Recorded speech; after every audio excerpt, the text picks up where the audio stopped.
passionate about seeing and knowing Somali culture? Welcome to MKU Studio. My name is Abdi Moge. This is a great documentary about Somali culture.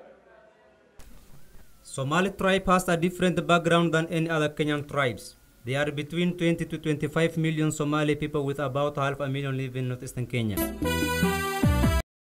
Somalis are Muslims and have been for nearly thousands of years. All Somalis speak one language. Their language is called Somali. The language is the same throughout the entire population of the tribe. There are many radio and TV stations around the world that broadcast their programs in Somali language. Though female circumcision is really common throughout the tribes of Kenya, it is found in its most extreme forms among the Somali tribe. The practice remains common in spite of the government attempt to discourage it. Somali don't dress in westernized clothing such as jeans and t-shirt. Somali men typically wear the ma'awiz, which is a sarong-like jamin worn around the waist and a large cloth wrapped around the upper part of their body. On their heads, they often wrap the colorful turban or wear the kofia. On the other hand, many Somali men also wear the taub, qamis in Somali, a long white jamin common among Muslims. Married women tend to sport headscarves referred to as shash, and also often cover their upper body with a shawl known as garbasar. A garbasar can be worn by any woman regardless of their marital status. In general, however, Somali women cover up with hijab when outside their home or in the presence of men outside of their immediate family. How are you? I'm fine, thank you. What's your name? My name is Sadia Abdullahi. Sadia, I want to ask you a very simple question. Okay. The fact that Somali culture doesn't allow women to lift their head and cover, are they really betraying their culture? Yes, they are betraying their culture, of course. How? This is because, according to the Somali culture, we follow the practices of Muhammad, peace be upon him. And according to his practices, women should cover themselves, leave alone their physical parts, but also, according to Quran, they say, Inna ankara al-aswati la sawtul hamid. This means that leave alone the body of a Muslim woman. Also, their voices are private. So, when we need to follow his practices, we should follow also what he says, that women should cover themselves.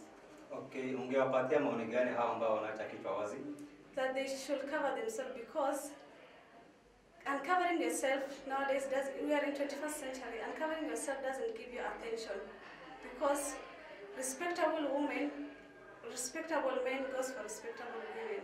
So they should cover themselves to get attention from men. Yeah. Okay, thank you, Sadia. Welcome. Somalis use whipping hand and arm gestures to dramatize speech. Many ideas are expressed through the specific hand gestures. Most of these gestures are performed by women. A swift twist of the hand means nothing or no. A snapping fingers may mean long ago or and so on. A thumb under the chin indicates fullness. It is impolite to point the sole of one's foot or shoe at another person.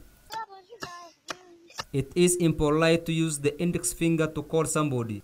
That gesture is used for calling dogs.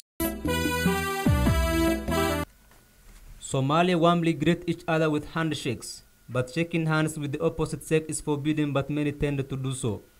Common verbal greetings include Assalamu alaikum, peace be upon you, Malin wanagsan, good day or good morning, Galab wanagsan, good afternoon, Haben wanagsan, good night, Iska waran, how are you, Nabat, I am fine, or literally translated it means peace. The clan groupings of the Somali people are important social units, and the clan membership plays a central part in Somali culture and politics. Major Somali clans include Isaq, Darot, Dir, Hawiye, and Rahangwin. Somalis have a rich musical heritage centered on traditional Somali folklore.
Danto is a style of traditional Somali music and a folk dance.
It is folklore cultural dance to Somali-speaking areas in the Horn region.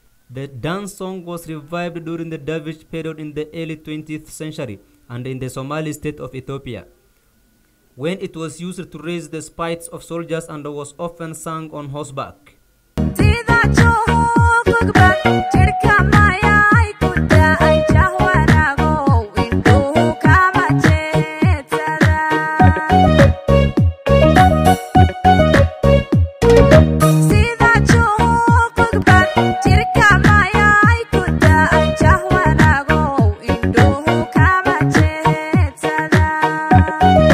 Today, Danto is probably the most popular performing art in the Somali region, also known as the Ogaden region in Ethiopia.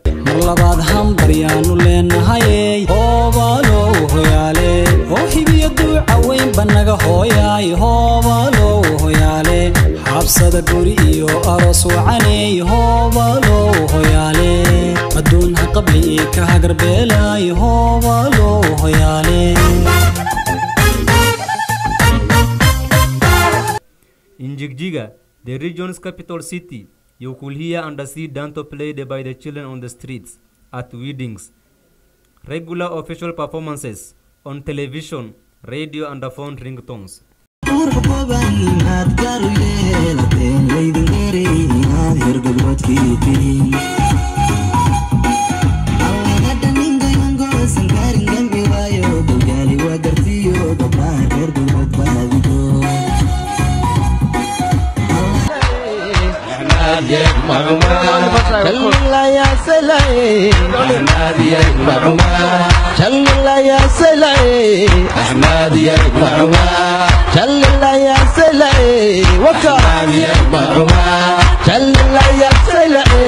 بسم الله صلى الله عليه ويالي بسم الله صلى الله عليه ويالي بسم الله صلى الله عليه وياي بسم الله صلى الله عليه وياي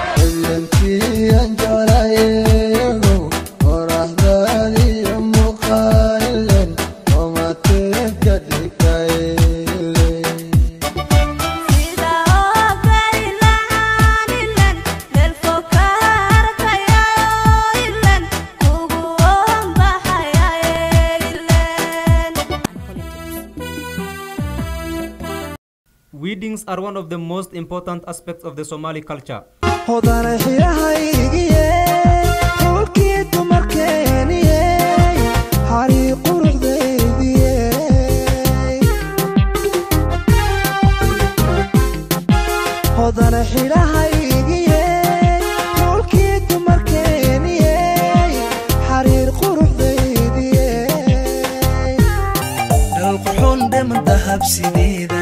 يا هدي قيد الأولياء دل القرحون بمن ذهب سيداي يا هدي قيد الأولياء هذا دار القرى دبتيكو ويو مين دم يسي هون كودات هذا دار القرى دبتيكو ويو مين دم يسي هون كودات. Marriages in the Somali culture are often arranged and occur at the age of 15 or 16.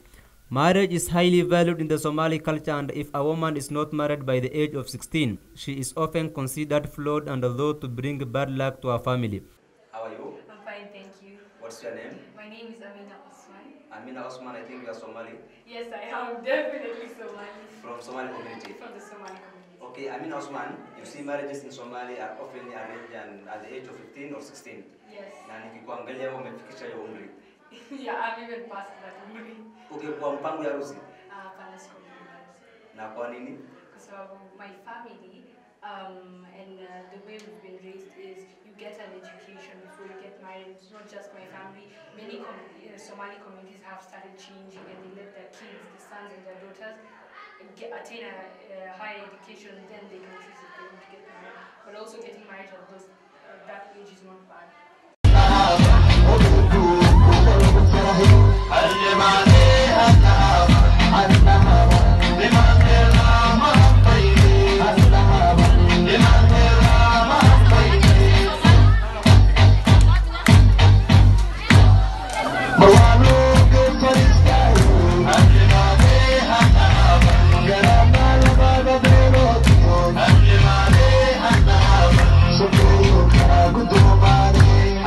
Marriage in the Somali culture is often viewed as a rupture and a renewal, signifying that the person is moving out of their parents' household and starting their own family.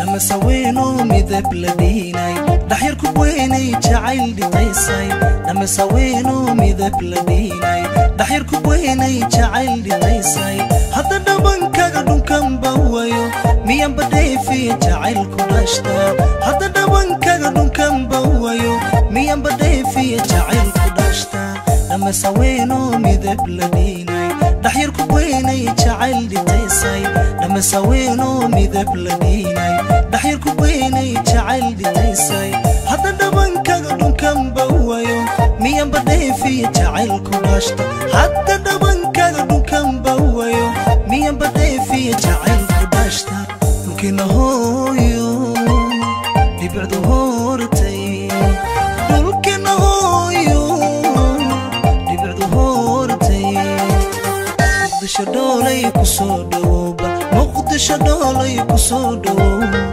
هرقص دولي كسودوبا هرقص دولي كسودوبا أوذا ديلي أوذا ديلي دنكيغا كالي أوذا ديلي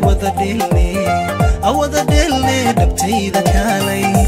A wedding donates not only the union of the two souls, but the relationship between two families and, more importantly, two tribes. Somali communities intermarry with each other. Well, the Somali communities, inside the Somali communities, there are different tribes and clans. We have various tribes, and each tribe has their own mila and its traditions, and the various tribes getting married to another person from another clan is allowed, and when that marriage is usually beloved because it brings not just two families together, but they bring more people together by bringing two different clans together. You can have like an Isa get married to a Hawiye, or a Hawiye get married to a Dugodia, or a Juran, or a Marihan, or a, you know, there are very many. I can't continue listing them, but it's a marriage union that used to happen from before, and it keeps on happening, and yeah, it's diversity on its own. Okay, thank you, Amina. Thank you so much for having me. Welcome. The wedding involves various ceremonies before, on and after the wedding.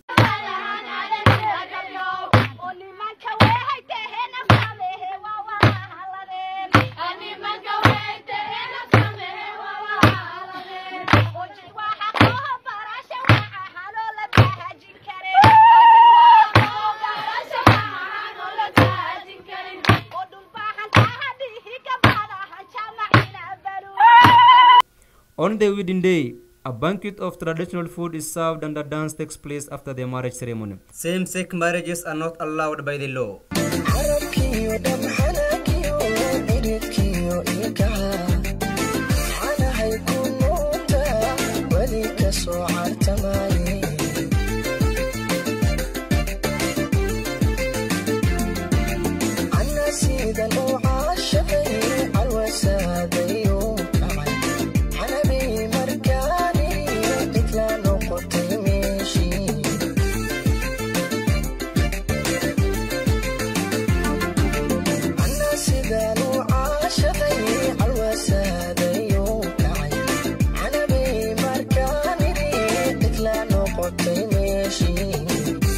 And that marks the end of our documentary.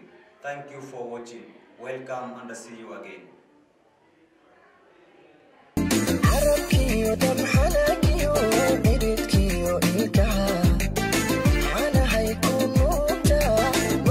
So